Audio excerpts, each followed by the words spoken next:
Aleluia. Glória a Deus, amém, irmãos? Deus é o mesmo ontem, o mesmo hoje e o mesmo eternamente. O Deus que fez ontem é o Deus que faz hoje, é o Deus que vai fazer amanhã, no nome de Jesus. Abra sua Bíblia, por favor, no livro de Êxodo. Êxodo capítulo 3.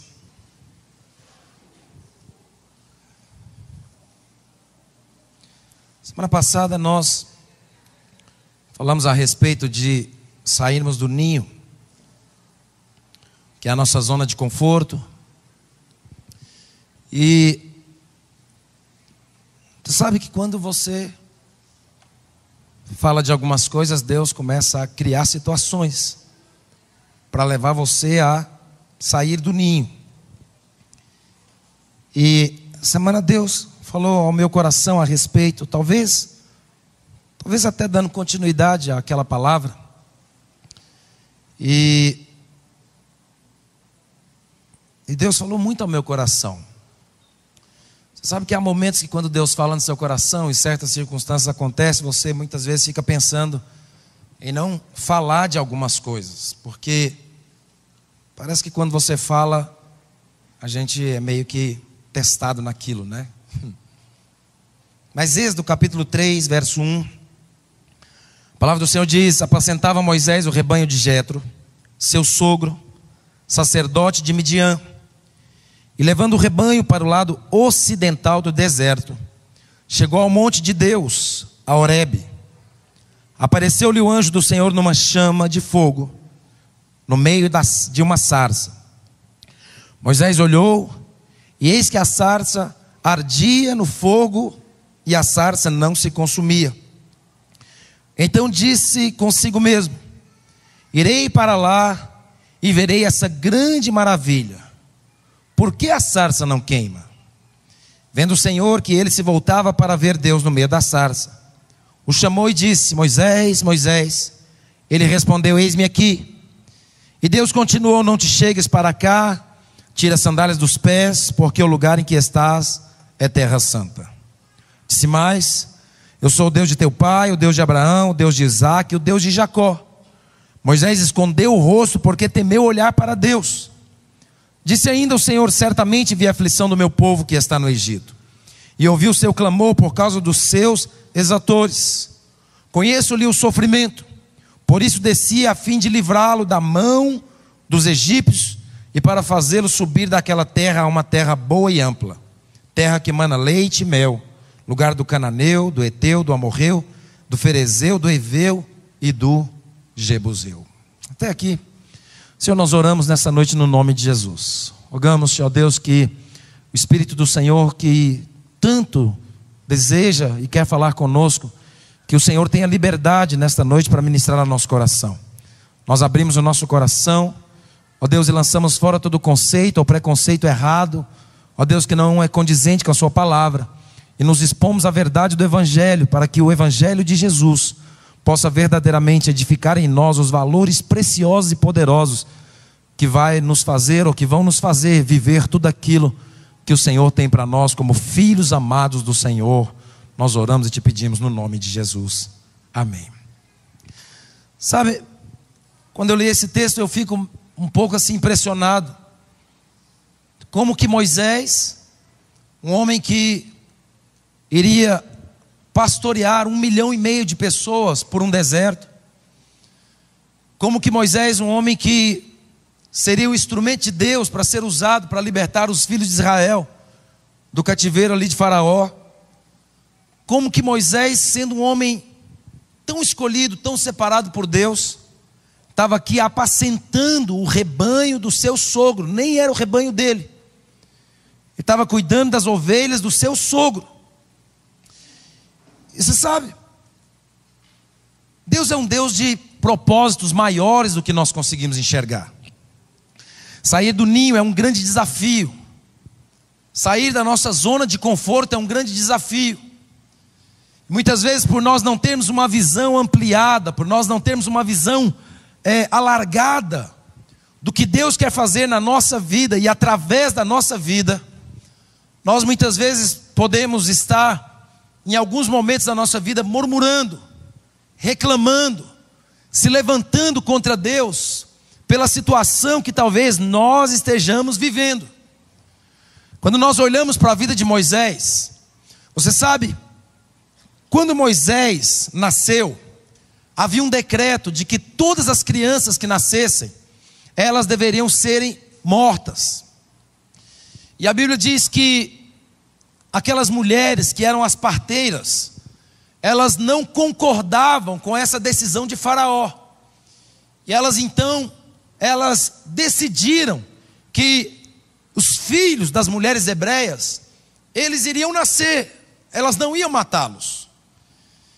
E quando o Faraó percebeu que isso estava acontecendo, já tinha um tempo que estava acontecendo, Faraó então ele determina que todas as crianças deveriam ser mortas. Que todas as crianças de 2 anos para baixo deveriam ser mortas. E quando ele faz isso, a Bíblia diz que a mãe de Moisés tem o seu filho, Moisés, e ela pega o seu filho, e porque há um decreto de morte sobre as crianças, ela pega o seu filho, coloca num cesto e coloca no rio. E aquela criança descendo o rio, a Bíblia diz que a sua irmã Miriam, irmã de Moisés, as mulheres poderiam permanecer vivas. E Miriam já era mais velha. Miriam, ela ia acompanhando aquele bebezinho Moisés naquele cesto.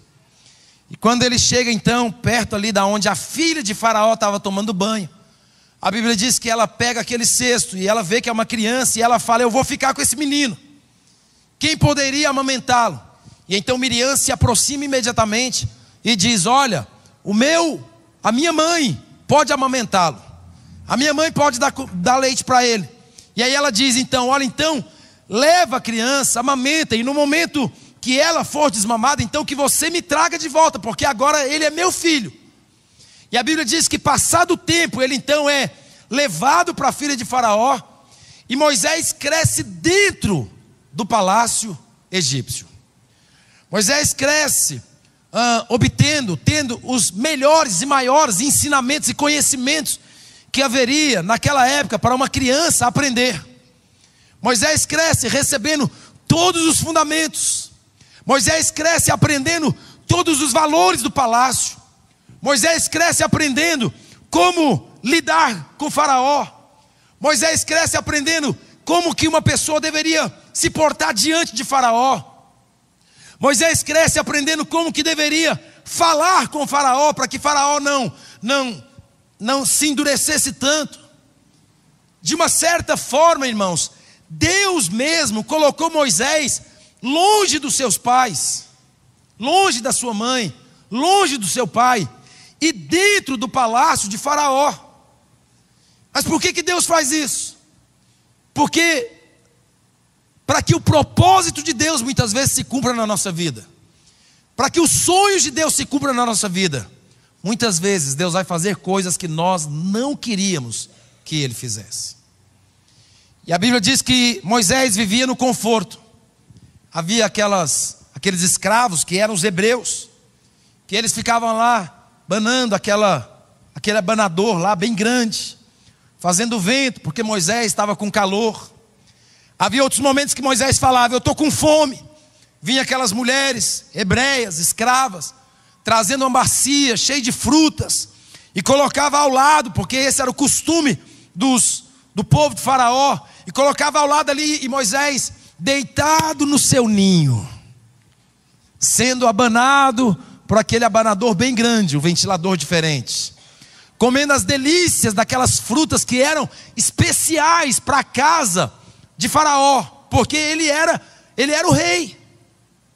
E Moisés desfrutava de tudo isso, até o dia em que Deus resolve balançar o ninho de Moisés. E a Bíblia diz que então Moisés sai à porta para dar uma passeada, e ele vê então um egípcio batendo num hebreu, agredindo fisicamente. E a Bíblia diz que ele vai lá, depois você pode ler isso na Bíblia aí, ele vai lá e mata o egípcio, enterra o egípcio, e o hebreu sai correndo.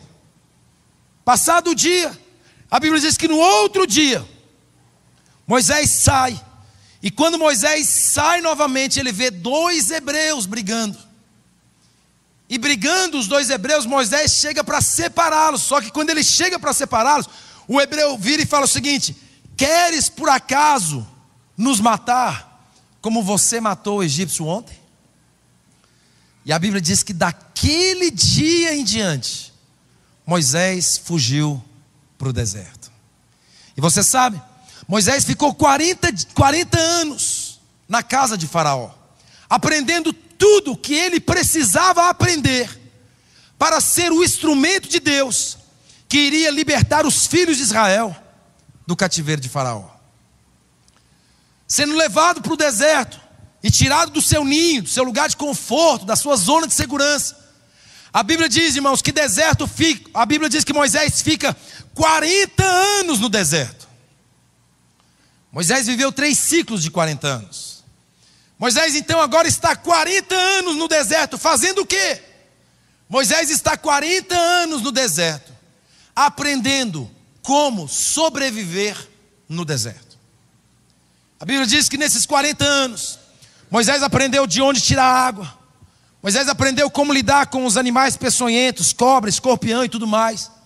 Moisés aprendeu a não ser levado por visões, muitas vezes, que parecia ser um lago d'água e não tinha nada de água. Moisés aprendeu que de manhã, de dia, faz muito calor, mas que de noite faz muito frio. Moisés aprendeu a andar pelo deserto nesses 40 anos. Talvez muitos de nós, quando olhamos para Moisés andando antes de transportar todo aquele povo pelo deserto 40 anos, talvez muitos de nós pensamos: para que isso? A Bíblia diz que ele ficou 40 anos apacentando o rebanho do seu sogro. Eu não sei quantas ovelhas Jetro tinha, mas pastoreando aquelas poucas ovelhas, Deus estava ensinando para Moisés como pastorear 1,5 milhão de pessoas que iriam atravessar o deserto junto com ele. Muitas vezes nós estamos passando por situações, irmãos, circunstâncias, ventos contrários. Muitas vezes nós estamos passando por situações na nossa vida que nós pensamos que é o fim. Ou que talvez nós possamos pensar que não tem propósito nenhum passar por isso. Há ventos que se levantam muitas vezes contra nós, irmãos, que parece que são maiores do que nós. Há situações que se instalam na nossa vida muitas vezes, que a gente fica pensando: aonde está Deus? E a gente talvez pode até orar e dizer: Deus, o Senhor me abandonou, o Senhor me deixou, o Senhor não olha para mim, o Senhor não se preocupa comigo. Esses dias você sabe que quando você começa a falar de uma coisa, você começa a viver aquilo. Esses dias têm sido dias de ventos muito fortes para nós. Mas eu entendo que Deus muitas vezes quer nos tirar do ninho e nos levar para uma outra realidade de vida. E muitas vezes, para Deus te levar a viver tudo aquilo que Ele quer que você viva, talvez seja necessário 40 anos junto de Faraó. Talvez seja necessário 40 anos num deserto sem saber por que você está num deserto. Mas tudo isso faz parte de um treinamento. Tudo isso faz parte de um propósito. Tudo isso faz parte de um projeto de Deus que é maior do que nós. E que muitas vezes não entendemos o porquê Deus está fazendo aquilo. Mas nós só seremos capazes de ser bênção na vida dos outros quando nós também passarmos a viver uma coisa não por aquilo que nós ouvimos falar, mas por aquilo que nós estamos vivendo de verdade. E esses ventos muitas vezes se levantam na sua vida, na sua casa, na sua família, no seu ministério, na sua célula, no seu discipulado, nas suas finanças, no seu trabalho, no seu contexto de vida. E muitas vezes você pode perguntar: Deus, por que eu estou passando por isso? Qual o propósito? Qual a finalidade? O que o Senhor tem a me ensinar? Deus quer te tirar do ninho e te levar para uma nova realidade espiritual. Deus fez isso com Moisés e Moisés não estava entendendo nada. Imagino que Moisés devia ficar perguntando: por que 40 anos junto de Faraó? Sendo considerado como filho de Faraó, e agora eu estou sendo perseguido e quase morto por eles. Por que agora 40 anos aqui nesse deserto, cuidando de um rebanho que nem meu é? Até o dia em que a Bíblia diz que é acostumado ele levar sempre o rebanho para o mesmo lugar, ele resolve levar o rebanho para o lado contrário. E levando para o lado contrário, quando ele olha, ele vê uma sarça pegando fogo, mas ela não se consumia. No meio dos momentos, querido, escuta isso. No meio dos momentos que você não entende o que está acontecendo com a sua vida, Deus se faz presente na sua vida. Deus se faz presente na sua casa.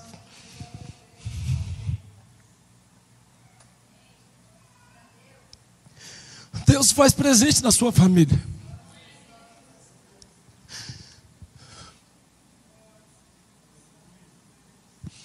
Mesmo que muitas vezes, irmãos, a gente talvez olhe para certas circunstâncias e não sabe por que você está passando por isso.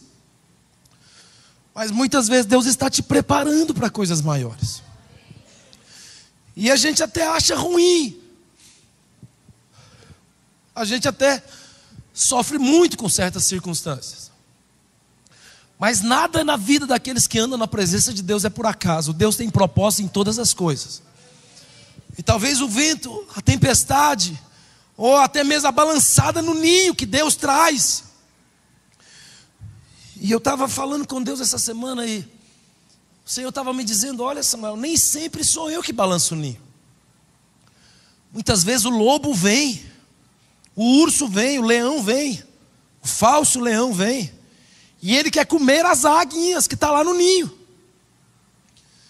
E essas águiazinhas, elas vão ter que tomar uma decisão: ou elas voam, ou aquele predador ele vai destruí-las. Talvez alguns ventos que nós enfrentamos nem seja o balançar de Deus, mas talvez seja o balançar de forças espirituais da maldade tentando te derrubar. Mas a sarça está pegando fogo. O Deus se faz presente. Ele não pode negar o seu nome, e o seu poder se manifesta no meio de nós. E a Bíblia diz então que Moisés resolve não ficar só olhando. A Bíblia diz que Moisés resolve ir lá e ver essa grande maravilha. Por que a sarça pega fogo e não se consome? A Bíblia diz que quando ele chega lá, que ele olha, o Senhor fala: Moisés, Moisés, tira a sandália dos teus pés, porque o lugar que você está é terra santa. Moisés entendeu o seguinte: é o Senhor. Deus está aqui. O Senhor se faz presente. E a Bíblia diz que então Moisés temeu olhar e escondeu o rosto. Tamanha era a presença de Deus e o temor daquele homem de Deus. E quando ele faz isso, Deus fala com ele: Moisés, todos esses 80 anos, Moisés, que você passou pelo Egito, que você está vivendo no deserto, tem um propósito. Eu vou te usar para libertar o meu povo do cativeiro de Faraó. Escuta, talvez hoje você tenha passado por coisas e você está perguntando: por que, Deus? Para quê? Qual é o propósito? Por que disso? Eu te digo uma palavra de Deus nessa noite: Deus se faz presente, Deus tem um propósito em cada situação difícil que nós passamos. Cada vento contrário, cada situação problemática, Deus tem um propósito, Deus tem um porquê. A grande verdade, irmãos, que por mais que Moisés estava vivendo ali dentro do palácio de Faraó, Moisés não era feliz, porque Moisés tinha todas as características de um hebreu, mas ele falava como um egípcio. E havia uma crise de identidade dentro dele, porque tinha hora que ele pensava: eu sou hebreu, mas por outro lado ele pensava: mas eu sou egípcio. E ele pensava: mas eu sou egípcio, mas eu sou hebreu. Até que Deus só levou ele lá para ensiná-lo como ele seria usado por Deus para libertar os filhos de Israel do cativeiro de Faraó. E levou ele para o deserto para ensinar para ele como conduzir 1,5 milhão de pessoas em meio a tantas crises como Moisés viveu ali naquele deserto com aquele povo. Como Moisés iria atravessar aquele povo no meio de um deserto sem perder nenhum, segundo o propósito de Deus, a não ser aqueles que se levantaram mesmo contra o Senhor. A Bíblia diz em Deuteronômio 8 que foi o Senhor mesmo que levou o povo para o deserto, e que lá Deus guardou, Deus preservou sandália, Deus preservou roupa, Deus preservou tudo, e nenhum deles se perderam, exceto aqueles que tiveram um coração rebelde contra o Senhor. Moisés era o líder.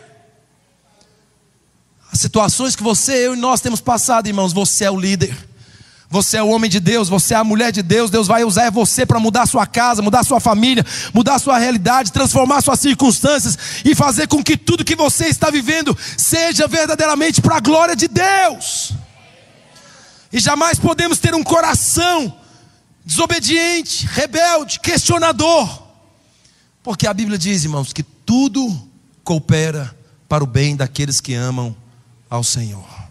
Quantos amam aqui o Senhor? Diga aleluia. Mas sabe, irmãos, em momentos como esse nós temos que entender uma coisa. Nós precisamos entender que como que nós podemos ser esse povo.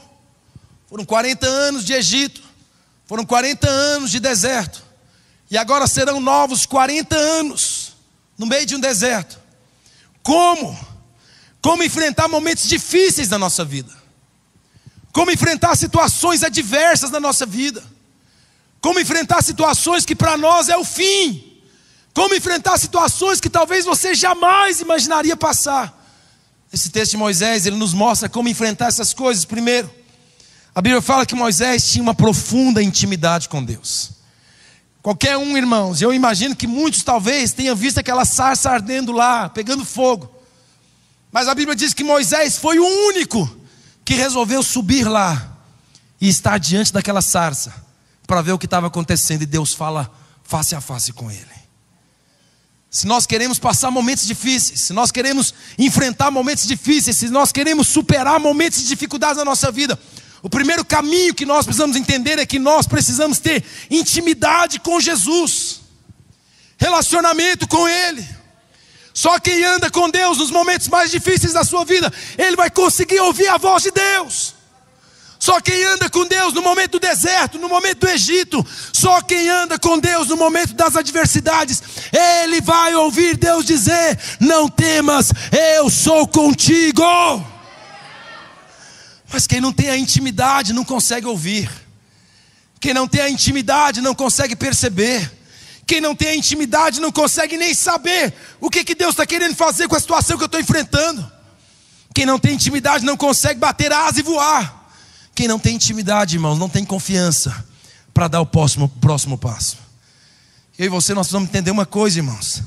Aqui nos versos 3 e 4, a Bíblia diz assim: então disse consigo mesmo: irei para lá e verei essa grande maravilha, porque a sarça não se queima. Vendo o Senhor que ele se voltava para ver, Deus no meio da sarça chamou e disse: Deus falou com ele. Homens que são íntimos de Deus ouvem a voz de Deus. Homens que são íntimos de Deus são chamados pelo seu próprio nome.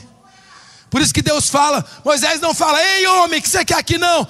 Deus fala: Moisés, Moisés. Homens que são íntimos de Deus, quando Deus fala com eles, Deus os chama pelo seu próprio nome.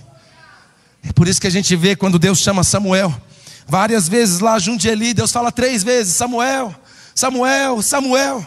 Quando Deus fala com Moisés, Deus fala Moisés. Quando Deus fala com Davi, Deus chama Davi pelo nome. Grandes homens que são íntimos de Deus e têm relacionamento com Jesus, eles são chamados pelo próprio nome do Senhor.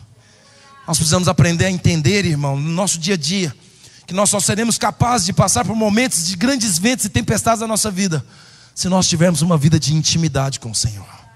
Segundo, nós só somos capazes de passar pelos ventos que se levantam muitas vezes contra nós, se você entender quem você é. No verso 11 a Bíblia diz assim: então disse Moisés a Deus: quem sou eu para ir a Faraó e tirar o Egito dos filhos, e tirar do Egito os filhos de Israel?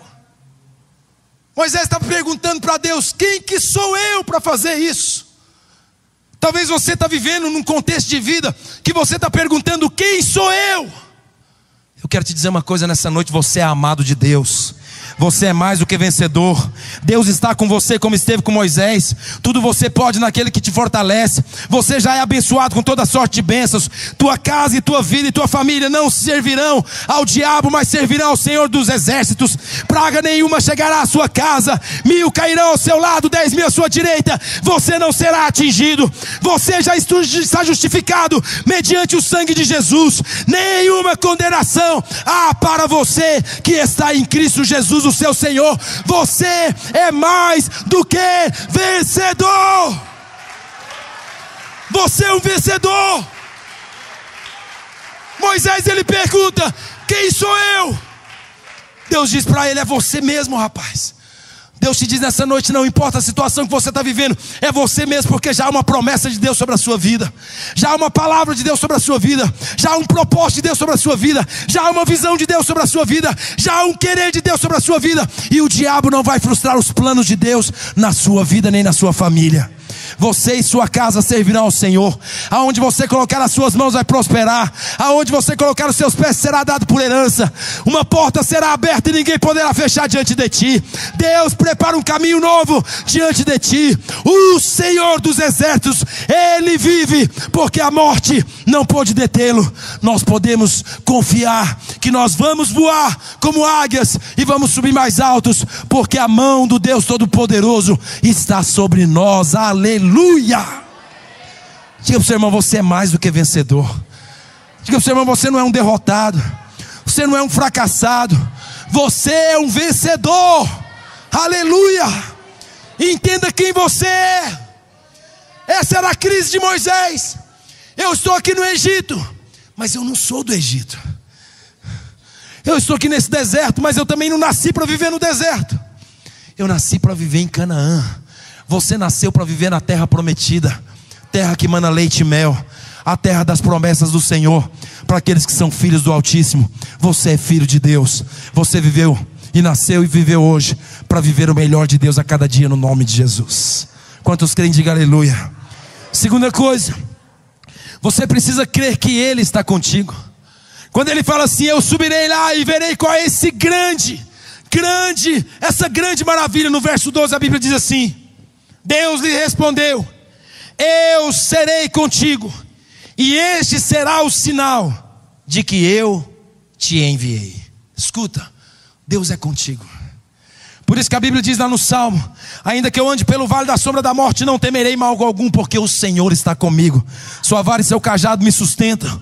É por isso que nós vemos claramente, irmãos, que grandes homens, eles mesmo passando quase ao fio da espada, sendo visitados muitas vezes por 39 chicotadas, eles tinham a consciência: Deus está comigo, o Senhor vai me tirar desse calabouço. Quando, irmãos, José estava lá sendo levado como escravo naquela masmorra, ele tinha consciência: Deus irá me tirar deste lugar para a glória do teu nome. Quando Moisés morre, no livro de Gênesis, capítulo 50, a Bíblia diz que, a Bíblia diz que José vira e fala o seguinte: ei, eu morro no Egito, mas certamente o Senhor vos visitará, e quando Ele vos visitar, nem meus ossos vocês deixam aqui no Egito, porque eu não nasci para viver no Egito, eu nasci para viver na terra prometida. Meus ossos, mesmo que sejam os meus ossos, eles serão colocados na terra de Canaã, mas não ficarão no Egito. Não ficará uma unha sua no Egito, não ficará nenhuma promessa sua no Egito, não ficará nenhuma palavra de Deus sobre a sua vida no deserto. Deus cumprirá o seu propósito sobre a sua vida, porque sobre ti há uma palavra, e ninguém poderá roubar a palavra de Deus que já foi liberado sobre a sua vida. Por isso você tem que crer: Deus está comigo. Na sua mão direita, diga: Deus está comigo. Põe a mão no seu ombro e diga: Deus está com você, meu irmão. Diga: você não precisa temer. Diga: este será o sinal. Deus está com você. Quantos creem que Deus está com você? Diga aleluia nessa noite. Deus está com você. E porque Ele está com você, este é o sinal. Qual é o sinal, Deus? Eu estarei com você, Moisés, fique tranquilo. Quando você entrar pelos portais do palácio egípcio, eu entrarei com você. Quando você estiver diante de Faraó, eu estarei com você. Quando você for usado para operar os milagres, eu vou operar os milagres, Moisés.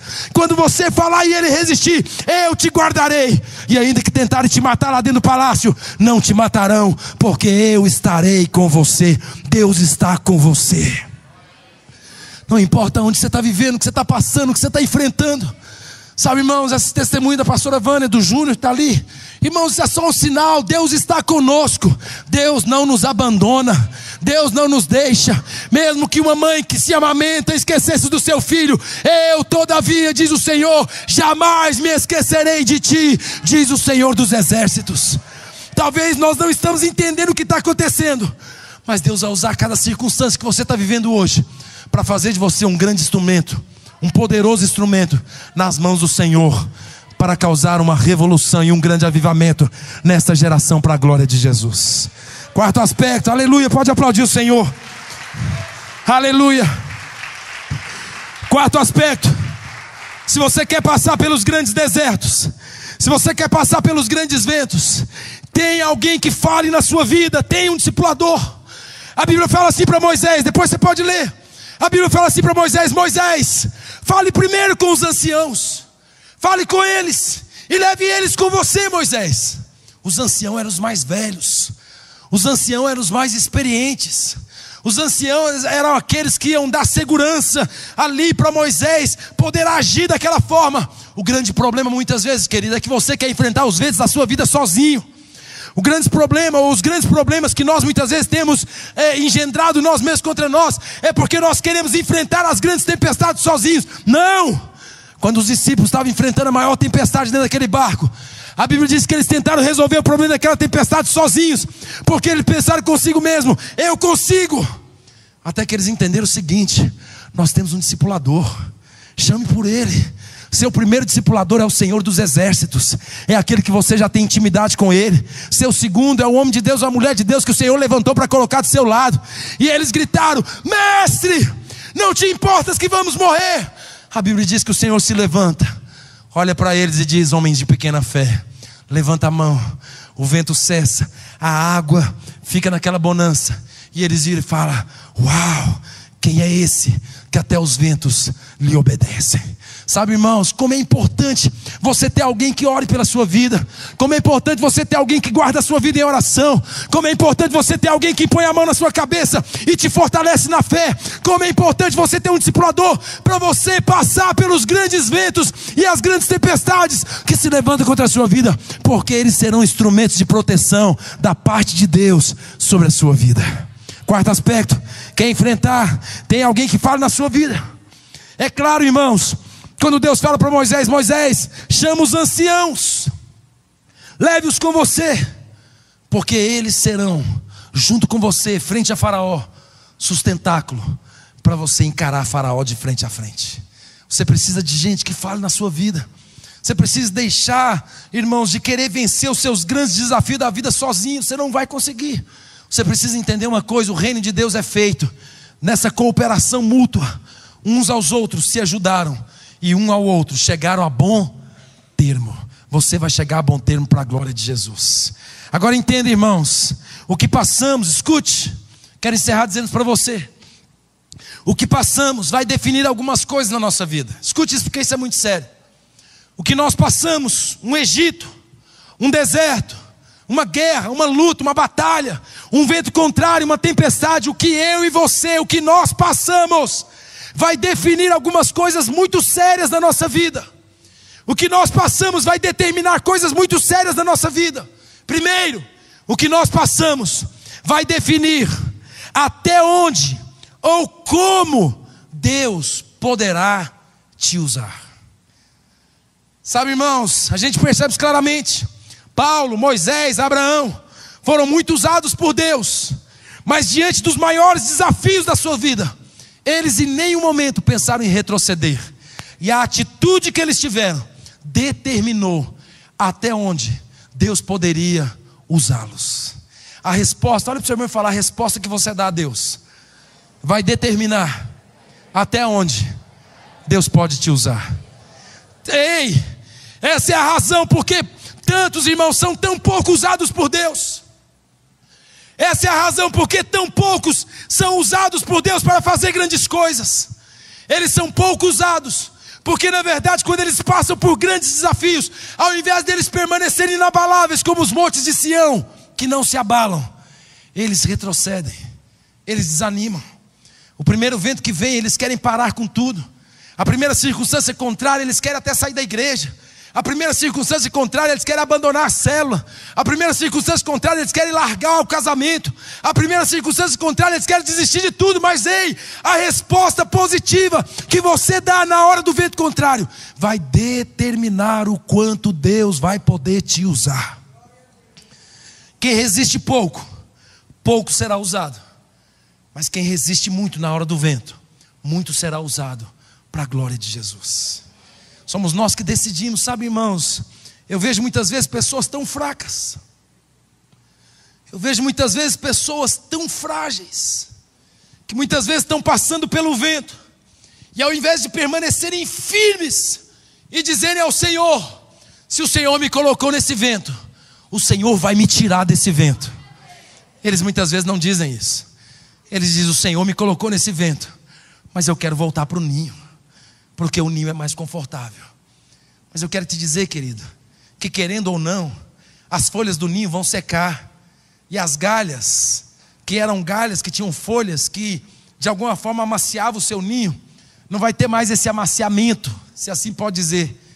E aqueles galhos vão começar a te espetar, porque Deus quer te tirar do ninho para a glória de Jesus. Aí você precisa entender que o quanto você resiste, no sentido de prevalecer em Deus, pela graça de Jesus. Escute, pela graça de Jesus, o tanto que você permanece e prevalece, será também o tanto que Deus vai poder te usar. Uns serão muito usados por Deus, uns terão ministérios tremendos, uns terão famílias poderosas, uns terão conquistas sobrenaturais, uns vão glorificar o nome de Jesus de forma extraordinária, mas outros não vão tão longe, porque na verdade quando o vento se levantou, eles acharam melhor voltar para o ninho. Segunda coisa, passar por isso, irmãos, vai determinar até onde você é capaz de ir com Deus. Vai determinar primeiro, como Deus, até quando Deus pode te usar. Segundo, vai determinar até onde você é capaz de ir com a sua vida em Deus. Olha, irmãos, já vi pessoas que casam e no primeiro mês quer largar. Já vi pessoas que assumem responsabilidades e na primeira semana quer abandonar. Já vi pessoas que começam a liderar e na primeira semana querem desistir. Já vi pessoas que entram em trabalho porque o trabalho é árduo, no primeiro dia já quer voltar atrás. Ei, a resposta que nós damos na hora do vento contrário vai determinar até onde Deus vai te levar. Primeiro é quanto você será usado. Segundo é até onde Ele vai levar você como instrumento para a sua glória. Não é diferente, irmãos. Será assim na sua família, será assim no seu ministério, será assim na igreja, será assim na célula, será assim com seus discípulos. Deus colocou Moisés para cuidar de um pouquinho de ovelhas do seu sogro. Moisés vai lá cuidar das ovelhas de Jetro. Você acha que cuidar de ovelha lá é fácil, irmãos? Esse negócio de ter ovelha branquinha, cheirosinha, isso é só Photoshop, meu filho. Ovelha fede, a caca da ovelha fede, a lã da ovelha enrosca tudo. Ele tem que fazer alguma forma para isso se desenrolar. Ovelha é obediente, mas ovelha rola no chão. Ovelha lameia muitas vezes. E ele estava lá cuidando de um pouquinho de ovelha, porque Deus ia fazê-lo cuidar de 1,5 milhão de pessoas no meio do deserto. Se você quer cuidar de muita gente, aprenda a cuidar da pequena célula que Deus está te dando hoje. Se você quer ter uma grande família, aprenda a cuidar da pequena família que você tenha hoje. Se você quer ter um ministério próspero e abençoado, aprenda a ser fiel no seu ministério que hoje talvez ainda é pequeno. Se você quer ter uma grande empresa, aprenda a ser fiel nessa pequena empresa que você tem hoje. Se você amanhã quer crescer muito no seu trabalho, aprenda a ser fiel na posição que hoje você exerce no seu trabalho. Zacarias capítulo 4, verso 6, a Bíblia diz: não despreze os pequenos começos. Olha para o seu irmão e fala: Deus tem muitas coisas para fazer na sua vida. Diga, mas a resposta que você dá vai determinar até onde Deus vai te levar. Terceiro, a resposta que você dá a Deus vai determinar o que você é capaz de fazer em Deus. Muitos não são capazes de fazer grandes coisas para Deus. Muitos não são capazes, irmãos, de realizar coisas maiores para Deus. Olha, pega a Bíblia. Você vai ver que de milhões de pessoas, alguns tiveram o seu nome colocado em lugares de destaque. Porque na verdade foram esses que a hora que as 40 menos uma chicotada foram dadas, eles mesmos tomando as chicotadas disseram para o Senhor: eu não te nego. A hora que chegaram para matá-lo, eles disseram: me desce num cesto pela janela, porque eu vou viver, porque eu tenho que chegar a Jerusalém, eu tenho que chegar a Roma para proclamar o nome do Senhor. É quando aqueles homens tiveram aquele sonho: olha, Paulo, está vendo esse esse homem todo amarrado. Assim eu tive uma visão, que assim fará com aquele que sair daqui para ir até lá. E Paulo diz: que me importa, viver ou morrer para mim tanto faz. O que eu quero é cumprir o chamado de Deus para a minha vida. Você precisa entender uma coisa muito séria na sua vida. Eu preciso entender, nós vamos entender uma coisa muito séria na nossa vida. A sua atitude, a sua resposta vai determinar, irmãos, o quanto você é capaz de fazer em Deus. Muitos vão fazer pouco. Muitos vão fazer pouco, porque diante da primeira circunstância contrária, você não permaneceu. Quarto e penúltimo aspecto: o quanto você, ou melhor, como você enfrenta a tempestade e o vento contrário, vai determinar o quanto Deus pode contar com você. Lá em Atos capítulo 9, verso 15, Deus fala para Ananias assim: Jesus, o Espírito Santo, Ananias, vai lá e ora com Saulo, para que ele recupere as vistas. Eu, Senhor, de forma nenhuma, aquele homem trouxe cartas para nos matar aqui. Deus vira e fala para ele: vai, porque eu vou mostrar para aquele homem o quanto importa sofrer pelo meu nome. Ei, a resposta que nós damos quando nós estamos dentro do palácio de Faraó, a resposta que nós damos quando nós estamos passando por um grande deserto, a resposta que nós damos quando nós estamos enfrentando grandes ventos contrários, vai determinar também, sabe o que, irmãos? Quanto Deus pode contar conosco. Olha, eu vou te dizer uma coisa: nem nós que somos gente, nós somos loucos muitas vezes de colocar coisa grande na mão de menino. Quantos tem carro aqui? Você é capaz de pegar o seu carro e colocar na mão de um menino de 10 anos, 12 anos, que não sabe nem o que é um vento, que não sabe nem o que é uma tempestade, que não sabe nem o que é uma luta, que não sabe nem o que é uma batalha? Por que você acha, ei, olha para mim, por que você acha que Deus vai colocar coisas grandes nas suas mãos, se nas pequenas coisas você já está desistindo? É porque nós temos a tendência sempre de achar, irmãos, que são as pessoas que estão fazendo coisas contra nós. Não, meu filho. Deus está te colocando dentro do palácio do Egito. Ou melhor, talvez Deus esteja te colocando dentro do deserto, só para ver qual vai ser a sua resposta. Porque a resposta que você der a Deus, Deus vai colocar grandes coisas nas suas mãos. E última coisa: até que ponto também nós seremos um modelo para a fé dos outros. Lá em 2 Coríntios, capítulo 1, verso 3. 2 Coríntios, capítulo 1, verso 3. A Bíblia diz assim, olha o que a palavra do Senhor diz: bendito seja o Deus e Pai do nosso Senhor Jesus Cristo, o Pai de misericórdia e Deus de toda consolação. E Deus de toda consolação, você está falando consolação, é porque está vindo algo aí pela frente. Verso 4: é Ele mesmo que nos conforta em toda a nossa tribulação. Diga para o seu irmão: é Deus mesmo que te consola em todas as suas tribulações. Aí você pergunta: para quê, pastor? Qual o propósito? Por que Deus me consola? Continuando o versículo diz assim, olha o que o versículo diz: é Ele que nos consola em toda a nossa tribulação, para podermos consolar os que estiverem em qualquer angústia, com a consolação que nós mesmos somos contemplados por Deus. Ei, o Senhor está dizendo o seguinte: que a tempestade, que o vento, que o deserto, que o Egito que você enfrentar, a sarça vai se queimar e Deus estará presente, te consolando, te guardando e te protegendo. Porém, há muitos novos e uma multidão está chegando aí para a glória de Jesus, que eles não sabem ainda como ver a sarça, eles não sabem ainda chegar perto do fogo, eles não sabem ainda contemplar a presença do Senhor. E aí, por aquilo que você passou, você será o instrumento de Deus para consolar os novos que vão chegar para a glória de Jesus. Então deixa eu te dizer uma coisa: o que você está passando vai determinar até que ponto nós seremos um modelo para a fé dos outros. Aí eu te pergunto, se nós somos daqueles que desistem, se nós somos daqueles que retrocedem para essa multidão de novos filhos espirituais que Deus está enviando até nós, quando eles chegarem, o que eles vão ouvir a nosso respeito? Fulano começou, mas parou. Fulano liderou, mas desistiu. Fulano casou, mas separou. Fulano teve filhos, mas deu para os outros. Fulano abriu uma empresa, mas fechou porque estava difícil. Fulano começou a se envolver com Deus e retrocedeu. Lá em Hebreus a Bíblia diz que Deus não tem prazer na alma daqueles que retrocedem. Ei, o que você está passando hoje só tem uma única finalidade: você será um instrumento poderoso nas mãos de Deus para a glória de Jesus. Só que você precisa entender uma coisa. Talvez você esteja dentro do palácio de Faraó. Talvez você esteja no meio de um deserto. Talvez você esteja enfrentando muitos ventos contrários. Mas o Senhor está te consolando. Porque você pode ter certeza de uma coisa: a mão de Deus está estendida sobre a sua vida. O cuidado de Deus jamais deixará de se estabelecer sobre a sua casa, sobre a sua família. E mesmo que você não entenda muitas vezes o que está acontecendo, o Deus de Israel, o Todo-Poderoso, Ele jamais poderia nos abandonar. Deus é contigo. Eu te desafio, sabe, hoje, irmãos, sair do ninho.